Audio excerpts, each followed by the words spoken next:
Estamos de volta com bate-papo esportivo aqui na TV Horizonte. Eu tenho mais uma dica para vocês.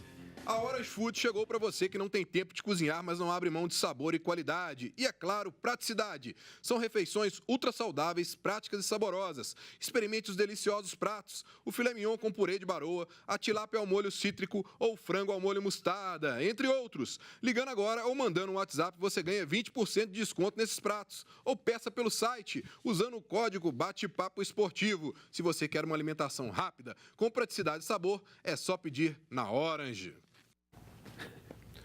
E o Atlético perdeu para o Figueirense ontem por 2-1 no tempo normal e conseguiu a classificação nos pênaltis. Destaque para o goleiro Victor, que pegou 2 cobranças de pênalti de Jorge Henrique e Diego Renan.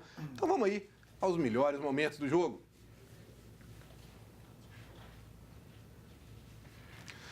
E aí, Léo Gomide, que o Atlético já começou levando esse susto, né? Porque uma falta de longe dessa para o Vitor. Falha do Vitor, não? Sim. Achei que ele armou a barreira deixando muito o canto direito, apesar da bola ter entrado quase no meio, né, pro Zé Antônio, né? Que pelo Atlético, quando teve aqui, marcou 15 gols em pouco mais de 50 jogos, né? Mas depois se redimiu claramente, né, numa das especialidades dele, que são as cobranças de pênalti, né? Ô Breno, na segunda-feira, você me perguntou aqui a respeito por que o Atlético não oficializa a efetivação do Thiago Largue. Eu te falei que no pacote da efetivação vinha a pressão. Se ele fosse o técnico oficial do Atlético efetivo, a pressão pelo resultado negativo, mesmo com a classificação hoje, seria 2 vezes maior do que uma certa pressão que existe pelo resultado que aconteceu e da forma como aconteceu. Com certeza, o trabalho dele seria colocado mais em xeque se ele tivesse sido oficializado como Thiago Largue é o novo técnico do Atlético. A pressão hoje seria muito maior para essa decisão ser revista do que os questionamentos hoje. Então, vai de encontro ao que eu havia te dito na segunda-feira. É claro que ele tem, a gente tem que pontuar, eu não vou dizer culpa, mas algumas decisões, né, com relação ao jogo de ontem.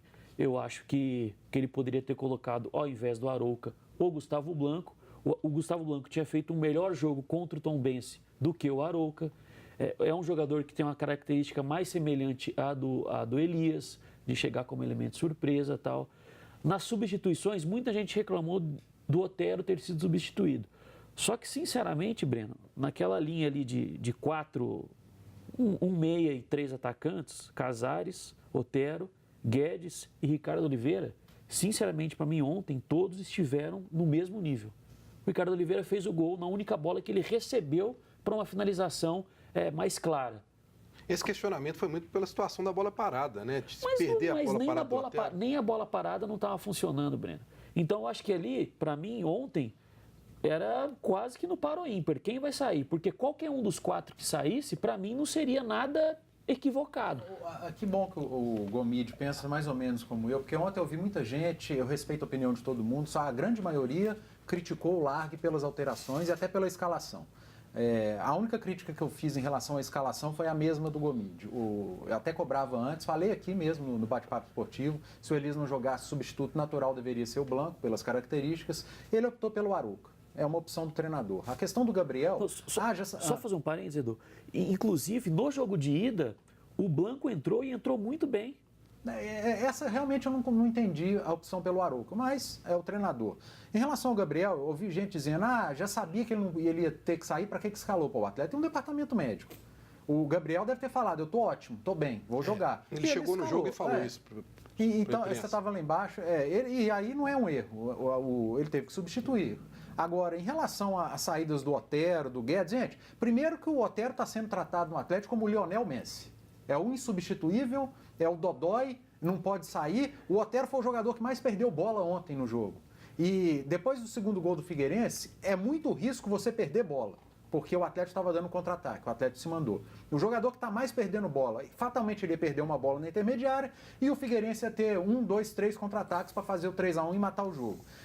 O Figueirense fez o 2-1 e se fechou. O Largue pensou exatamente da forma com que ele pensou no Clássico, quando o Cruzeiro perdeu o Edilson e se fechou. Para que você vai manter jogador de velocidade e que carrega e perde a bola com o time com 2 linhas de 4 e o Figueirense acima do Cruzeiro no Clássico tinha o mesmo tanto de jogadores? Se fecha, junta as linhas, você não vai ter espaço para velocidade. Você não pode ficar carregando a bola para perder bola. Você coloca quem? Quem que você tem de característica no time que vai quebrar linha com passe?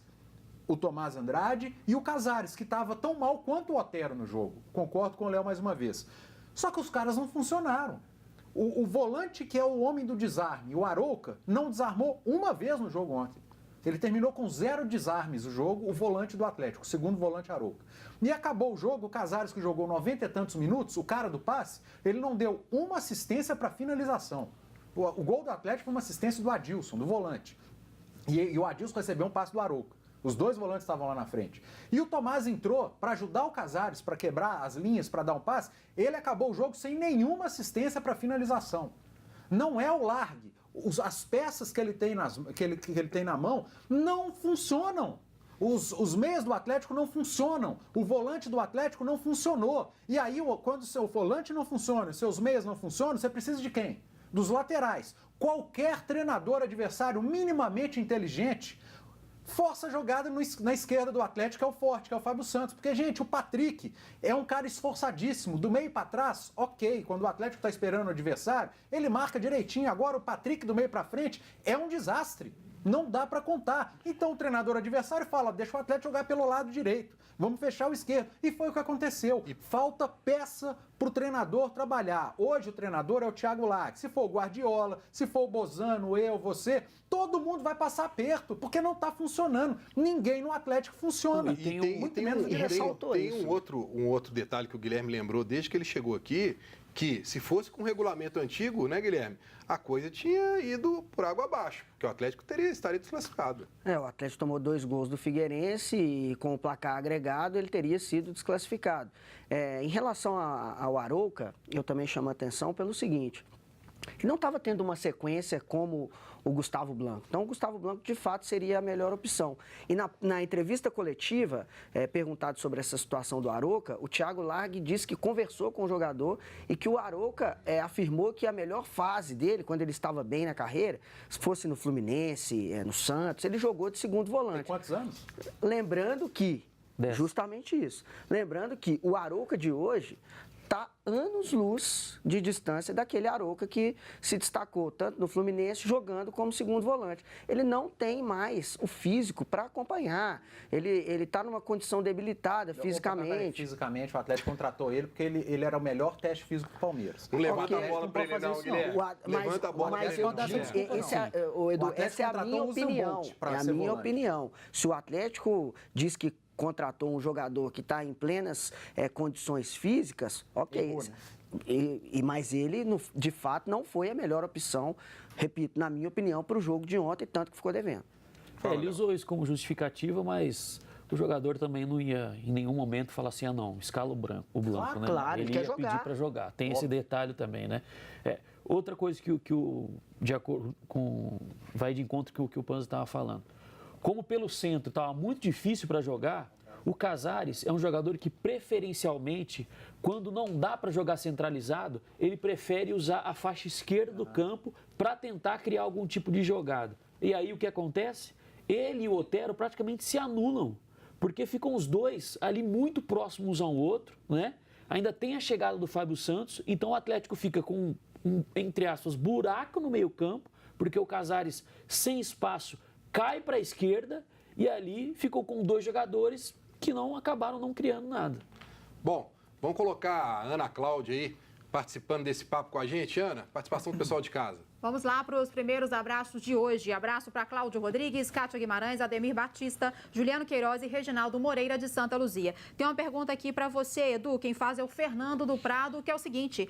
Se você não acha que está na hora de entrar outro no lugar de Léo Silva, na opinião dele, o Léo está muito lento. Ontem o Léo foi mal de novo, né? Aliás, foi mal até na entrevista depois do jogo, que ele falou que o Atlético jogou bem. Não jogou, né, Léo? O Atlético não foi bem, jogou mal ontem. Mas vai cair no que eu falei agora, gente. E as peças? Vai tirar o Léo Silva e vai colocar quem? Você acha que o Maidana tá jogando o fino da bola? O Gabriel com 5 minutos de jogo, ontem entregou uma bola no pé do jogador do Figueirense que quase abriu o marcador. O Gabriel tá pior do que o Léo Silva. E aí você vai apostar no Matheus Mancini? Então tá difícil. Eu acho que dentro do elenco, o Largue ou qualquer outro treinador não vai encontrar um substituto pro Léo Silva. Bom, agora a Ana Cláudia tem um recadinho aí para vocês. É isso aí. Se você busca qualidade de vida, um bom condicionamento físico, controle de peso ou quer melhorar o seu rendimento no treino e nas práticas esportivas, venha para a Tel Esportes. A atividade física eleva a qualidade de vida em todos os aspectos. Seu corpo e mente mudam e com isso você se torna mais feliz. A equipe de assessoria esportiva conta com educadores físicos preparados para te acompanhar em corridas de rua, trilhas, caminhada, triatlo e natação, além de ter um atendimento diferenciado, com planejamento de planilha individualizada, treinamento presencial e à distância e treinos personalizados. Quer saber mais? Acesse o telesportes.com.br ou ligue no 991861700. Se exercite, bata metas e faça amigos. E nós vamos para um rápido intervalo e voltamos falando ainda sobre a arbitragem do Campeonato Mineiro e as últimas notícias do Cruzeiro. Não sai daí.